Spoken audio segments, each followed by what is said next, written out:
I believe it has been the culture and social setting of the Ukrainians which has helped them much more, alongside other support from other allies to have made it. Now, my question is, what are those special, if we look at any other social setting, like if we saw the religions, Islam, Christians, they have principles, binding principles, which make them more stronger and give them more strength. What are those principles in the culture and social setting of Ukraine, which has made them more stronger and more courage to defend their strength, their sovereignty integrity? If they are applicable, we can also adopt them and use them here in Uganda for our future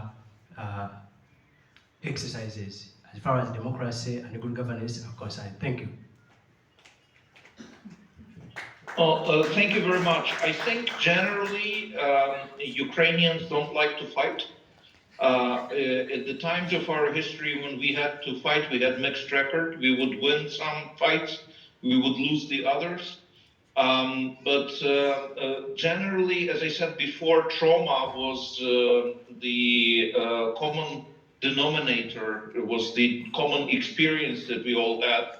And empathy worked as a very important binding factor for different groups. Ukraine has a Christian population, but also a lot of Muslims, a lot of Jews, a lot of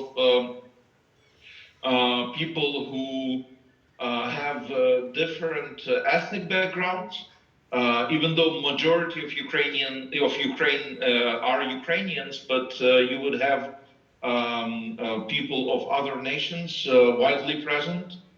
You would also have Ukrainians who would speak Ukrainian language, but there would be also people who would speak Russian language. So you have a mixture of identities, religions, nationalities, all in one country. And the Russians were trying to put certain groups against other groups, and that didn't work. Basically, I would say that empathy and the approach of that I feel your pain, brother, so I will not cause more pain, was the important general assumption that people had towards each other. And I think this is a very strong bonding ground. It's a good question, what will happen with us once we are past our trauma, once we are past our traumatic experience. And Ukraine has had tremendous trauma. You know, I just talked about the famine. We also had terrible Second World War. Also, Chernobyl nuclear explosion was in Ukraine in 1986. You know, so there was one catastrophe after the other in recent history.